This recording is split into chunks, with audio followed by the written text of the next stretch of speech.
kids. My name is Christian Sierra, and you can think of me as your guide and partner throughout your journey through parenthood. The purpose of the Unstoppable Mom series is to help you continue to be unstoppable physically, mentally, and spiritually as you take on this new role and continue to take on this role. So let's get right into today's video. We are talking about eating for two and preparing fruity meals for postpartum. So I'm excited to get to cooking, so let's get right to the kitchen. So today I'm making one of my favorite meals, meatball subs. And while I won't be adding the bread to my freezer meal package just because I feel like it's not going to go over well, and I'll probably buy the bread at a later time when it's time to eat it, I'm going to prepare everything else that you can possibly put in a meatball sub so that it's ready to go and just easier when it's time. So here are the ingredients that we're going to be adding to our meatball sauce for our meatballs. We have Italian seasoning. We have the Prego sauce. I'm using the Italian sausage and garlic edition, but you can use whatever you want. We have pepper, we have basil, onion, garlic, and as well as sugar, which is my special ingredient because I like my sauce to be a little sweet. And of course, we have our star of the show, the meatballs. You can use whatever brand you want. I just happen to use this one. Next, we have our crock pot. You're going to set your crock pot temperature to high, and if you have a timer, you're going to set that to about 2 hours. Okay, now that we have all our ingredients and our slow cooker prepped, it's now time to add the ingredients. Remember, you can add any sauce, any meatball brand that you like, flavor that you like. This recipe is going to be mostly up to what you want to do, and we're just going to come to the general same ending.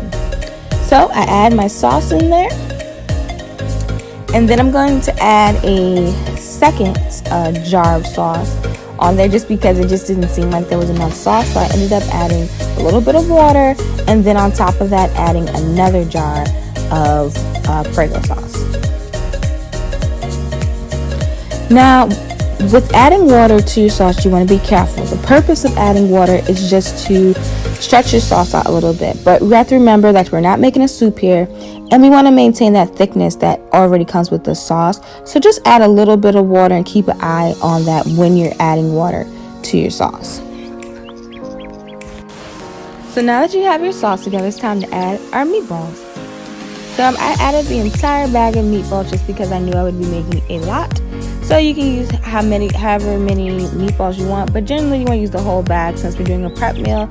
And I was able to get at least 6 bags of meatball prep bags together just off of this one bag. Alright, after that we're going to add our ingredients. We have our garlic here.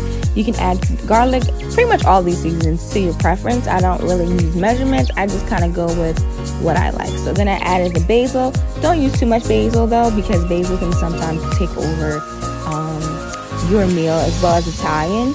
Just kind of go off of what you would like and what you would like it to taste like. So we're gonna put our pepper in now, and I love using pepper, but I don't want to use a lot of pepper in this one because I don't want it to be like spicy. So add pepper in there. Then I'm gonna add my onion, which I also use a lot. It's good for you. And then last, we're gonna add our secret ingredient, sugar. There's a trick actually to adding sugar though. You don't want to put too much sugar in there because we're not baking a cake, we're having a sauce. So we want a hint of sweetness, but we don't want to overpower our sweetness level. So just add a little bit of sugar and taste it as you're adding the sugar to it, just to make sure that your sauce isn't too sweet.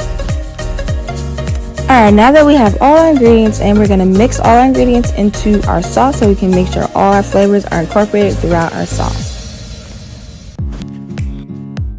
If you feel like it's necessary, you can add more pepper, more garlic, or whatever you feel like is missing to your sauce, just to get that taste that you're going for. So don't be afraid to add more after you've added all the ingredients in, if you feel like you need to. Alright, now that we have our sauce the way we like it, now it's time to set it and forget it for about 2 hours.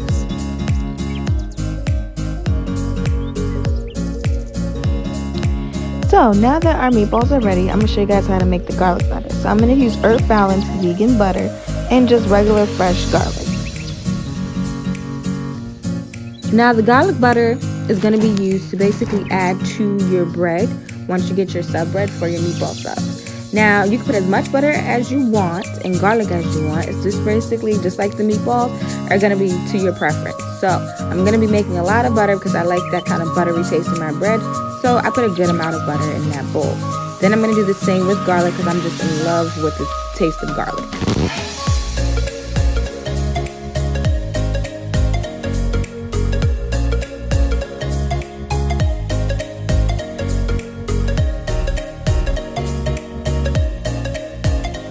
Okay, now that our butter has been melted and our garlic has been incorporated into our butter, we're just going to get one last mix just to make sure everything's in it. And of course, I'm going to put more garlic on top of that. But that's pretty much it. It's simple as that.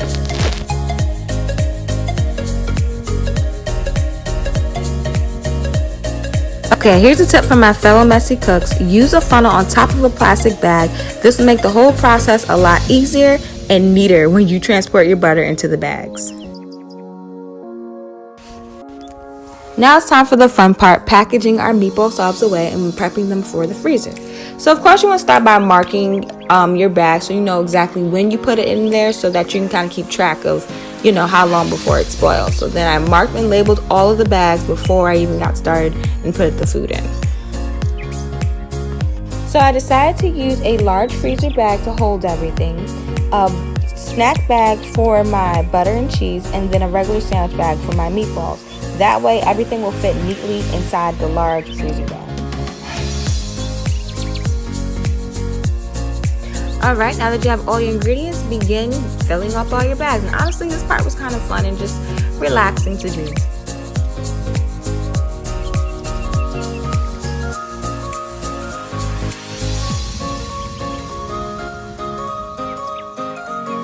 Quick tip, when you're putting the meatballs in there, make sure that you get all the extra air out of the bag, just so these bags aren't bulky and just ugly looking. You want to get as flat as possible so it looks neat and that everything will pretty much fit where it needs to go in the bag.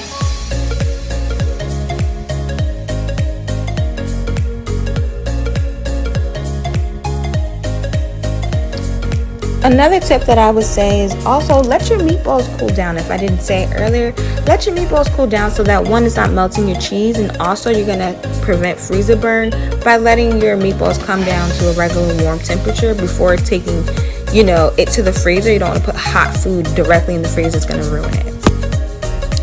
Okay, so this is your finished product after you put everything together. It's just pretty much going to look like it.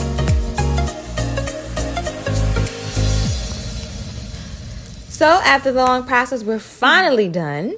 You have one meal down, only a couple of more to go. But if anyone hasn't told you today, good job, Mom. We got one more thing off of our list of things to do today. Good job. So now that our meal is completed, there's one more meal to add to our postpartum freezer meal pack. It was really fun making these meals, but honestly, it made me feel a lot more confident in how my life's going to be after postpartum and kind of gaining a little more control, because I know once my daughter gets here, things are going to be super hectic. But being able to get that off my list of things to do, making sure that one, I get back to eating healthy, and as well as being able to eat at all and not having to go through fast food or go without meals and stuff like that, it's making me feel so much more confident in how this is going to work out. So anyway, I hope that this meal was very helpful and you add it to your own refrigerator for your postpartum meals. But as always, like, subscribe, and share. And don't forget to hit the notification button so you never miss when the Unstoppable Mom movement is on the move. As always, be blessed, be healthy. See you guys next time.